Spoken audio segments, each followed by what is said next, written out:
new education policy কিয় লাগে new education policy কিয় লাগে বুলি ক'লে ক'ব লাগিব এডুকেশ্যন আমাক কিয় লাগে এডুকেশ্যনৰ অবজেক্টিভ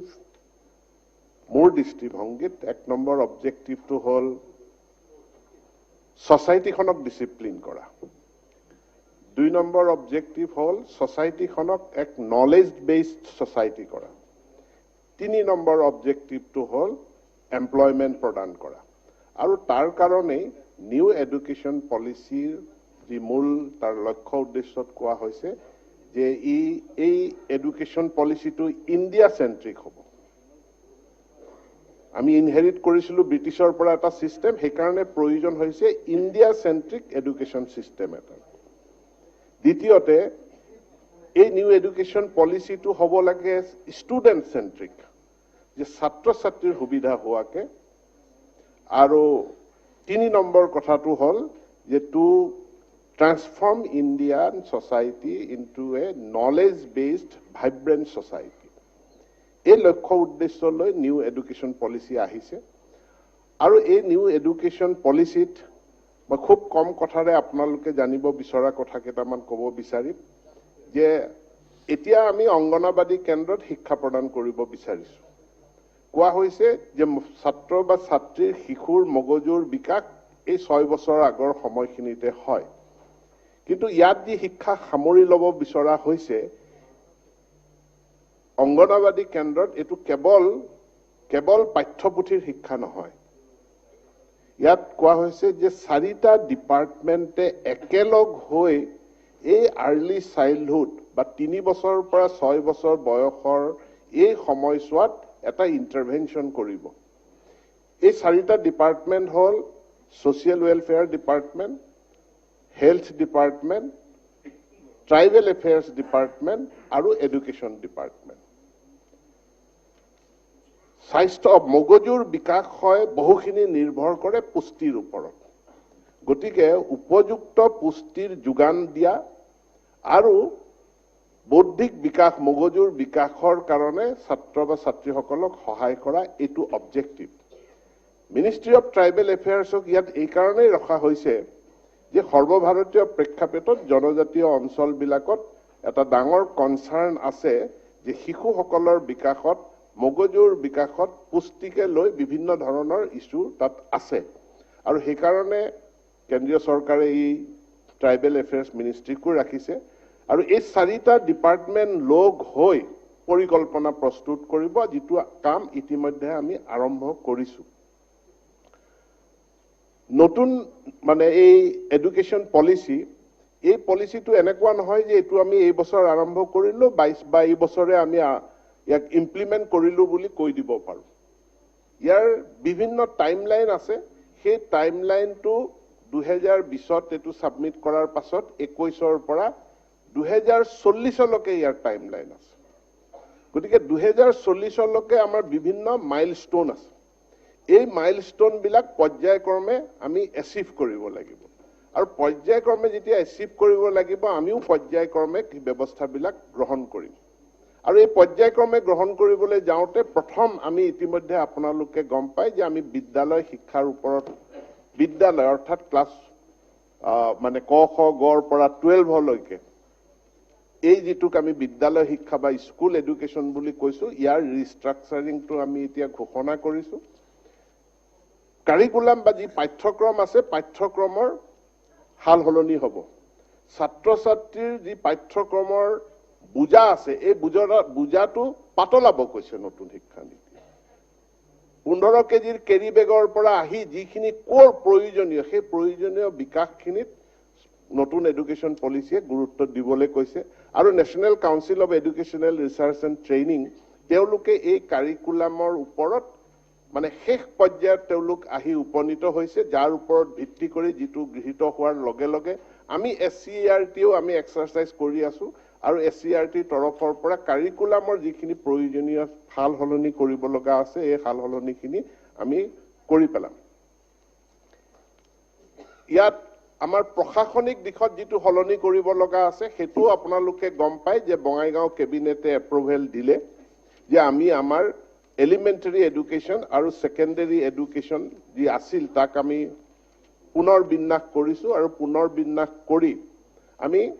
প্ৰাথমিক শিক্ষা সঞ্চালকালয়ৰ অধীনত থকা ষষ্ঠ সপ্তম অষ্টম এই শ্ৰেণীকেইটা আমি সেকেন্ডাৰী এডুকেশ্যনক আনি সেকেন্ডাৰী এডুকেশ্যনক নতুনকৈ আমি স্কুল এডুকেশ্যন হিচাপে তাক নামকৰণ কৰিছো আৰু এটো কৰাৰ বিভিন্ন কাৰণ আছে সেই কাৰণখিনি আপোনালোকক মই বিভিন্ন সময়ত প্ৰচাৰ মাধ্যমতো কৈছো যে আমি বিজ্ঞানৰ ওপৰত গুৰুত্ব দিব বিচাৰিছো অংকৰ ওপৰত গুৰুত্ব দিব বিচাৰিছো ইংৰাজী শিক্ষাৰ ওপৰত গুৰুত্ব দিব বিচাৰিছো শিক্ষাৰ মানদণ্ড উন্নত কৰিব বিচাৰিছো উচ্চ শিক্ষাৰ ক্ষেত্ৰত কিছুমান ইন্টাৰভেনশন ইতিমধ্যে আৰম্ভ হৈছে হাই স্কুলত আমি যেনেকে 4+3+3+5+3+3+4 আমি কৰিলো মই আৰম্ভণিতে কৈছিলো যে এডুকেশ্যন পলিচিৰ অন্যটা অবজেক্টিভ যে ষ্টুডেন্ট সেন্ট্ৰিক এডুকেশ্যন কৰিব লাগে ষ্টুডেন্ট সেন্ট্ৰিক কেনেকে হ'ব মাননীয় ভৰত নৰ ডাঙৰীয়াই কেইটামান প্ৰশ্ন কৰিছে এই প্ৰশ্নকেইটাৰো মই উত্তৰ দিম কাৰণ হেকিটা আমি জানিবলগীয়া কথা আজিৰ শিক্ষা ব্যৱস্থাটোত আমি 12ৰ পাছত যেতিয়া উচ্চ শিক্ষা আৰম্ভ হয় ডিগ্ৰী এই ডিগ্ৰী আৰম্ভ হওঁতে ডিগ্ৰীটো 3 বছৰীয়া মই এবছৰ পঢ়িলো এবছৰ পঢ়াৰ পাছত আৰু মই পঢ়িব নোৱাৰো এতিয়া মই ড্ৰপ আউট হৈ ওলাই যাম মই তাৰ আৰু কোনো সাৰ্টিফিকেট মই নাপাওঁ বা 2 বছৰ পঢ়াৰ পাছত মই ওলাই গুচি গলো মই কোনো সাৰ্টিফিকেট নাপাওঁ 3 বছৰ পঢ়িও মই ফাইনেলটো দিব নোৱাৰিলো মই একো সাৰ্টিফিকেট নাপাওঁ কিন্তু এতিয়াৰ নতুন শিক্ষা ব্যৱস্থাত কৈছে যে ষ্টুডেন্ট সেন্ট্ৰিক আমি ষ্টুডেন্ট জনক সহায় কৰিব লাগিব তেওঁৰ শিক্ষাটো কৰবাত ব্ৰেক হ'ব পাৰে হেকাৰণে এই কাৰিকুলাম এনে ধৰণে প্ৰস্তুত কৰা হ'ব যে যদি তেওঁ ডিগ্ৰীত এবছৰ পঢ়ি ওলাই যায় তেওঁ এটা সাৰ্টিফিকেট কোৰ্সৰ সন্মান পাব তেওঁ এখন সাৰ্টিফিকেট লৈ ওলাই যাব যদি তেওঁ 2 বছৰ পঢ়ি ওলাই যায় তেওঁ এখন ডিপ্লোমা লৈ পেলাই ওলাই যাব তেওঁ যদি 3 বছৰ পঢ়ি তেওঁ ওলাই যায় তেওঁ এখন গ্ৰেজুৱেট সাৰ্টিফিকেট লৈ ওলাই যাব তেওঁ যদি 4 বছৰ পঢ়ি ওলাই যায় তেওঁ এখন গ্ৰেজুৱেট প্লাস ৰিসাৰ্চ বা অনাৰ্স ডিগ্ৰী এটা লৈ ওলাই যাব 5টা বছৰ সম্পূৰ্ণ কৰিলে তেওঁ মাষ্টাৰ ডিগ্ৰীটো লৈ পেলাই ওলাই যাব এতিয়া যিজন ছাত্ৰই কিবা কাৰণত তেওঁ সাৰ্টিফিকেট কোৰ্সটো কৰি সাৰ্টিফিকেটখন লৈ ওলাই গল তেওঁ এটা নিৰ্দিষ্ট সময় দিয়া যাব সেই সময়ৰ ভিতৰত যদি তেওঁ ঘূৰি আহে তেওঁ আৰু এবছৰ পঢ়ি পেলাই তেওঁ এবাৰ ডিপ্লোমাখন লৈ যাব পাৰিব সেই নিৰ্দিষ্ট সময় 5 বছৰ বা 6 বছৰ অনিৰ্দিষ্ট কাললৈ নহয় সেই নিৰ্দিষ্ট সময়ৰ ভিতৰত ছাত্ৰজন ঘূৰি আহি তেওঁ এবাৰ ডিগ্ৰীটো তেওঁ লৈ যাব পাৰিব অৰ্থাৎ তেওঁৰ শিক্ষা গ্ৰহণটোত কৰবাত ব্ৰেক থাকিলেও তাৰ দ্বাৰা যাতে ছাত্ৰ বা ছাত্ৰীগৰাকী ক্ষতিগ্ৰস্ত নহয় ইয়াত আজি একাডেমিক বেংক অফ ক্ৰেডিট কোৱা হৈছে যে একাডেমিক বেংক অফ ক্ৰেডিট মই যদি একদম সিম্পল ভাষাত বুজাবলৈ যাওঁ আমিতো কোৰ বেংকিংটো সবেই বুজিয়ে পাওঁ SBI পৰা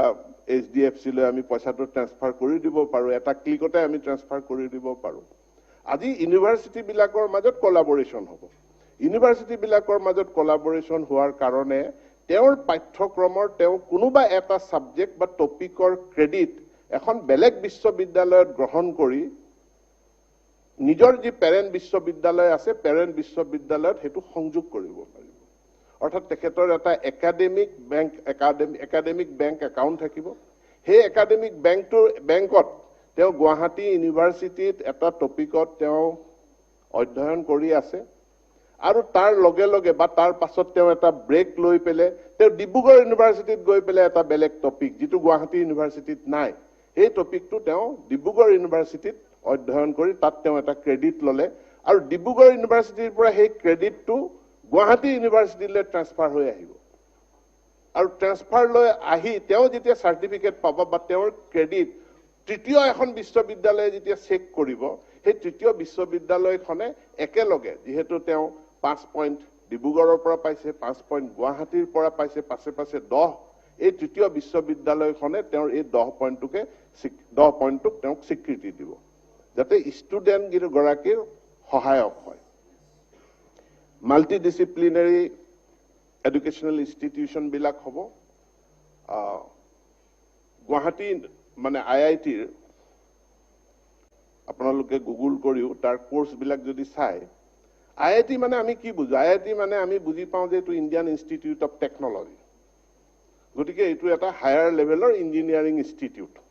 এই ইঞ্জিনিয়াৰ ইনষ্টিটিউটটো অকল ইঞ্জিনিয়াৰিং শিক্ষাই হয় বুলি পেলাই বহুতৰ ধাৰণা আছে কিন্তু IIT গুৱাহাটীত MA ইন ডেভেলপমেণ্টেল ষ্টাডিজ অৰ্থাৎ তাত আৰ্টছ বিষয় আছে তাত হিউমেনিটিজ আছে তাত অকল মানে বিটেক এমটেক নহয় তাত MA ডিগ্ৰীও প্ৰদান কৰে MSc ডিগ্ৰীও প্ৰদান কৰে মেথছো আছে তো multi ডিসিপ্লিনাৰী institute IIT Guwahati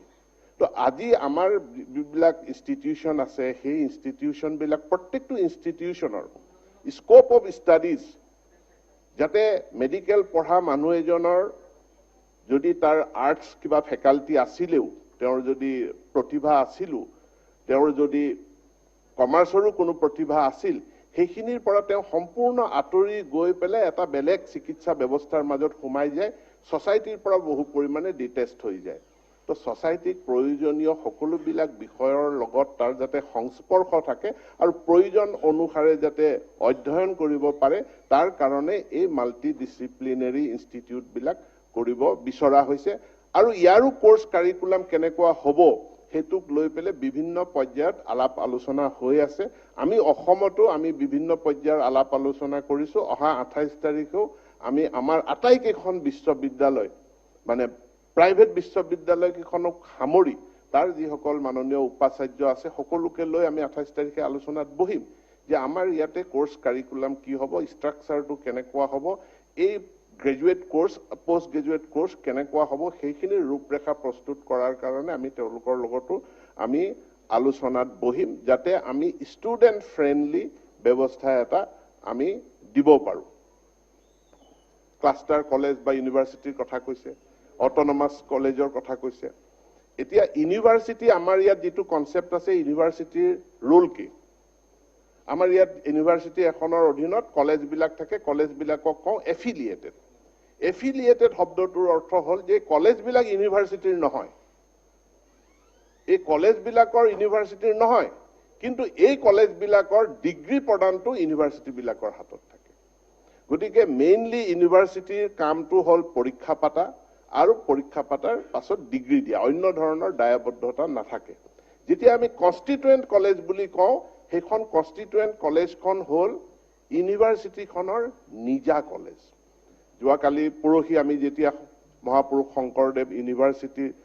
amendment বিলটো আনিলো তাত তেওঁলোকে 4টা কনস্টিটুৱেন্ট ইউনিট সেন্টাৰ বনাব বিচাৰিছে অৰ্থাৎ য'ত য'ত সেন্টাৰ বনাব হেতু মহাপুৰুষ শংকৰদেৱ ইউনিভাৰ্সিটিৰ নিজা কলেজ হ'ব তেওঁলোকৰ এটো এফিলিয়েটেড নহয় কাৰণ এটো প্ৰাইভেট ইউনিভাৰ্সিটি এফিলিয়েশন দিবই নোৱাৰে গতিকে তেওঁলোকে নিজৰ কলেজ কৰিব লাগিব এই ডিগ্ৰী দিয়া ইউনিভাৰ্সিটি কেৱল ইউনিভাৰ্সিটিৰ হাততে কিয় সীমাবদ্ধ থাকিব এতিয়া অটোনমাস যেতিয়া আমি কলেজ বুলি কওঁ অটোনমাস কলেজৰ বেসিক তেওঁলোকৰ আইডেন্টিটিটো হ'ল these are degree giving institute অৰ্থাৎ অটোনমাস কলেজখনে তেওঁলোকে ডিগ্ৰী প্ৰদান কৰিব পাৰিব এতিয়া north Lakhimpur autonomous college Nagaon autonomous college Jagannath Baruah autonomous college হৈছে অৰ্থাৎ তেওঁলোক আৰু ইউনিভাৰ্সিটিৰ লগত এতিয়া এফিলিয়েটেড নহয় তেওঁলোকে নিজে পৰীক্ষা পাতি নিজে তেওঁলোকে ডিগ্ৰী প্ৰদান কৰিব কিন্তু তাতো অলপ টিচিং প্ৰবলেম অৰ্থাৎ তেওঁলোক যেহেতু নতুনকৈ হৈছে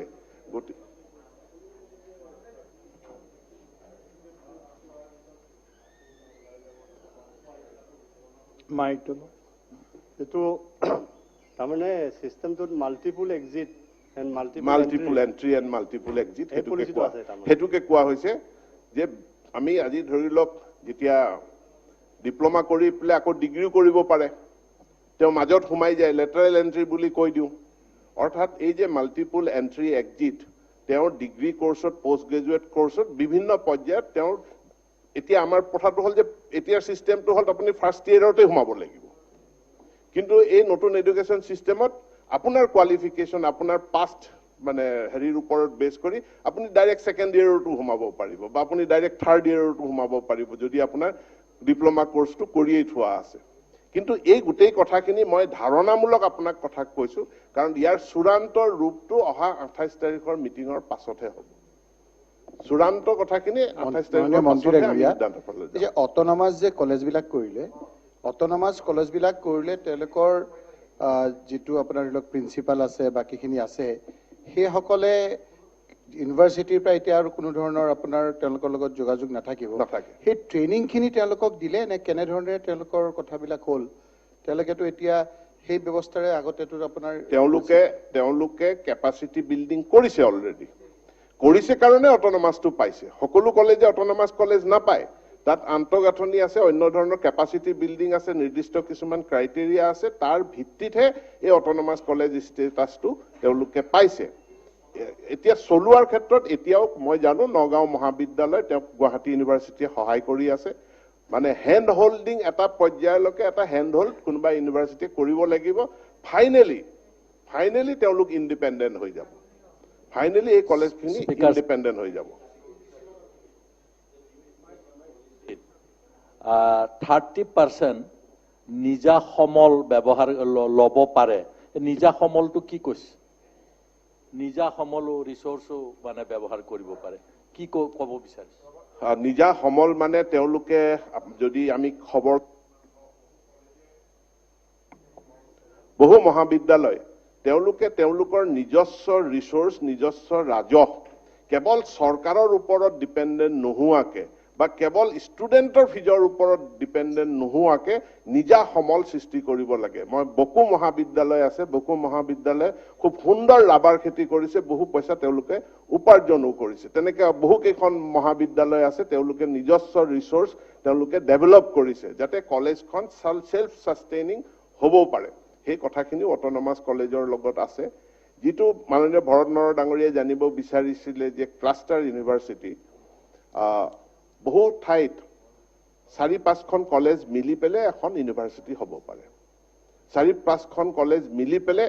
তেওঁলোকে এটা ক্লাষ্টাৰ ফৰ্ম কৰিলে জম্মুত আছে ইতিমধ্যে ক্লাষ্টাৰ ইউনিভাৰ্চিটি যে ইউজিসি এতিয়ালৈকে ইউজিসি আছে ইউজিসিয়ে দিব কিন্তু লাহে লাহে নতুন এডুকেশ্যন পলিচিত এটো কৈছে যে ইউজিসিও নাথাকিব ইয়াতে হায়াৰ এডুকেশ্যন কমিশ্যন এটা হ'ব তাৰ 4টা হ'ব অৰ্থাৎ তাৰ একাডেমিক কন্ট্ৰোল অন্য এডমিনিষ্ট্ৰেটিভ ৰেগুলেশ্যন বেলেগ সংস্থাই কৰিব ইমিডিয়েটলি এতিয়ালৈকে ইউজিসি আছে ইউজিসিৰ পৰা নাকটো বাহিৰ হৈ গ'লে বেলেগ এটা কমিশ্যন হ'ব নেকি স্যাৰ হয় ইউজিসিৰ ঠাইত 4টা নতুন কমিশ্যন থাকিব হয় আৰু এমফিলটো গুচি যাব এমফিলটো এতিয়া নাই আৰু ইয়াৰ লগে লগে টিচাৰ এডুকেশ্যনটোত নতুন এডুকেশ্যন পলিচিয়ে যথেষ্ট গুৰুত্ব প্ৰদান কৰিছে যিসকল শিক্ষকতা কৰি আছে এই শিক্ষকতা কৰি থকা সকলৰ কাৰণেও 50 আৱাৰ্ছ অফ ট্ৰেইনিং তেওঁলোকৰ কাৰণে বাধ্যতামূলক কৰা হৈছে আৰু এই 50 আৱাৰ্ছৰ ট্ৰেইনিঙৰ ৰূপৰেখাটো প্ৰস্তুত কৰা হৈছে এতিয়া টিচাৰ হ'বৰ কাৰণে আমাক ডিএলএড লাগে এলিমেন্টাৰী এডুকেশ্যনৰ কাৰণে অন্য এডুকেশ্যনৰ কাৰণে বিএড লাগে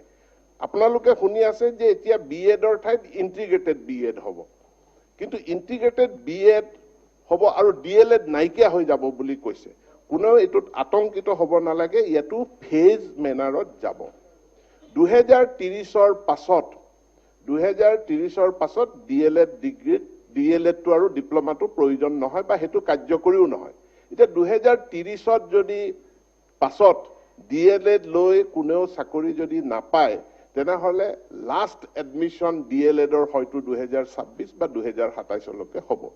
2027ত হোৱা সকল তেওঁলোক উলাই আহিব তেওঁলোকে সেই লাষ্ট বেটছত যিসকল এডমিশন পালে ঠিক তেনেকে বিএড ডিগ্ৰীৰ কাৰণে আমাৰ প্ৰত্যেকখন মহাবিদ্যালয়ত ইন্টিগ্ৰেটেড বিএড কোৰ্স বা অন্য বিএড কোৰ্স কি কয় বিএড বিএসসি বিএড সেইখিনিৰ কাৰণে আমি প্ৰস্তুত কৰি তুলিব লাগিব তাৰ আমি প্ৰস্তুতি কৰিছো বিএড কলেজ বিলাকৰ কি হ'ব যেহেতু বিএড কলেজ বিলাকে তেওঁলোকে অন্যান্য সাবজেক্ট ডিপাৰ্টমেন্ট তেওঁলোকে আয়ত্ত কৰি লৈ কলেজখনত খুলি সেইবিলাক একোখন জেনাৰেল কলেজ হৈ যাব মূলত তেওঁলোকে ইন্টিগ্ৰেটেড বিএড কোৰ্স এই কলেজখিনিয়ে চলাব পাৰিব কিন্তু হেতুৰ কাৰণে আমাৰ যেটো টাইমলাইন দিয়া আছে টাইমলাইনটো হল যে 30 লৈকে অৰ্থাৎ তাৰ আগত 30ৰ আগত এই গুটেইখিনি তেওঁলোকে প্ৰস্তুতি সম্পূৰ্ণ কৰি ল'ব লাগিব এতিয়া মই শেষ কথাটোলে আহো কাৰণ গুটেইখিনি কথা মোক 2 ঘণ্টাৰ আগত 2-2.5 ঘণ্টা নহলে মই ক'ব নোৱাৰো সবে শুনিলে কৈ থাকিব পাৰে ফাইনেন্সৰ কথাটো বহুতে প্ৰশ্ন কৰি আছে নাই মই এটো উত্তৰ এটা দি দিও ফাইনেন্স কোনে দিব কেনেকে হ'ব আজি কেবিনেটো আছে এক্সিষ্টিং আমাৰ যি ৰিচোৰ্চ আছে এক্সিষ্টিং ৰিচোৰ্চটোৰ অপ্টিমাইজেশ্যনটোত আমি প্ৰাথমিক গুৰুত্ব প্ৰদান কৰিছোঁ এক্সিষ্টিং ৰিচোৰ্চ কি আছে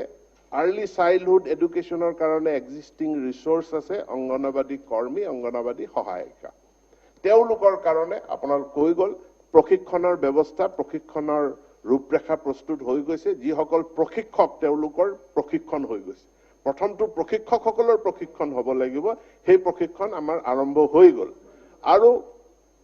বহুখিনি ট্ৰেইনিং অনলাইন ব্যৱস্থাৰ যোগেদিয়ে তেওঁলোকক আমি প্ৰশিক্ষণ দিয়াৰ ব্যৱস্থা কৰিম এইটো অকল নহয় যে অকল কেৱল অনলাইন হ'ব অনলাইন অফলাইন কম্বাইন কৰি পেলাই আমি প্ৰশিক্ষণ দিম বাকি আমাৰ যি টিচাৰ্ছ আছে টিচাৰ পুল আছে এই টিচাৰ পুলৰ অপ্টিমাইজেশ্যনটো আমি প্ৰথম কৰিম আৰু অপ্টিমাইজেশ্যনৰ জৰিয়তে আমি সমস্যাখিনি সমাধান কৰিবৰ কাৰণে চাম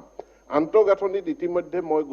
কৈছো যে চৰকাৰে এক বৃহৎ পুঁজিৰ বিনিয়োগ এই 2021-22 বৰ্ষত বৃহৎ পুঁজিৰ বিনিয়োগ চৰকাৰখনে কৰিব আৰু মাননীয় বিধায়কসকলক মই অনুৰোধ জনাম যে আপোনালোকৰ হাতত য'ত যেনেকুৱা তথ্য থাকে যিখিনি আপোনালোকে ফিডবেক মোক দিব বিচাৰে সেইখিনি আজিকালি হোৱাটছএপ যোগে বা ফেচবুক মেছেঞ্জাৰ যোগেও আপোনালোকে সেই তথ্যখিনি মোক দিবৰ কাৰণে মই আপোনালোকক অনুৰোধ জনাইছো ৰাবাত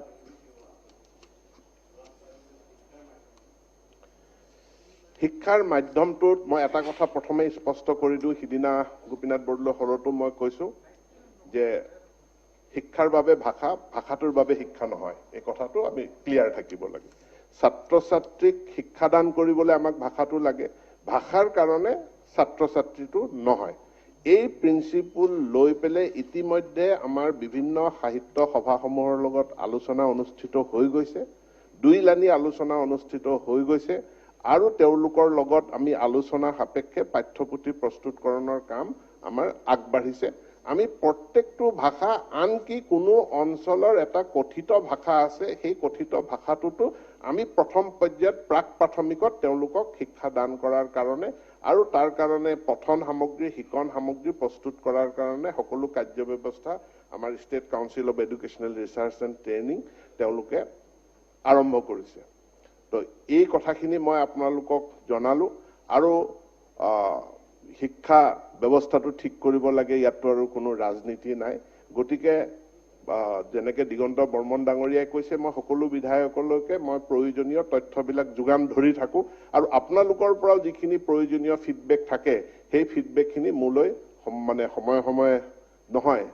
মানে দিবৰ কাৰণে মই অনুৰোধ জনালো আজি যিসকলে লিখিত বক্তব্য দাঙি ধৰিছিল সেই লিখিত বক্তব্যখিনিও মোক দিবলৈ অনুৰোধ জনালো আৰু যিসকলে মৌখিকভাৱে ক'লে তেওঁলোককো কথাকেইটা লিখি পেলাই মোক দিলে আমাৰ টিম আছে আমি টিমত আলোচনা কৰি সেইখিনিক আমি ৰেছপন্ড কৰিম সেই প্ৰতিশ্ৰুতি মই ৰাখিছো আৰু এই কথাকেইটা কৈ আপোনালোক সকলোকে আপোনালোকৰ মূল্যৱান দিহা পৰামৰ্শৰ বাবে ধন্যবাদ জনাই মোৰ বক্তব্য সামৰণি মাৰিছো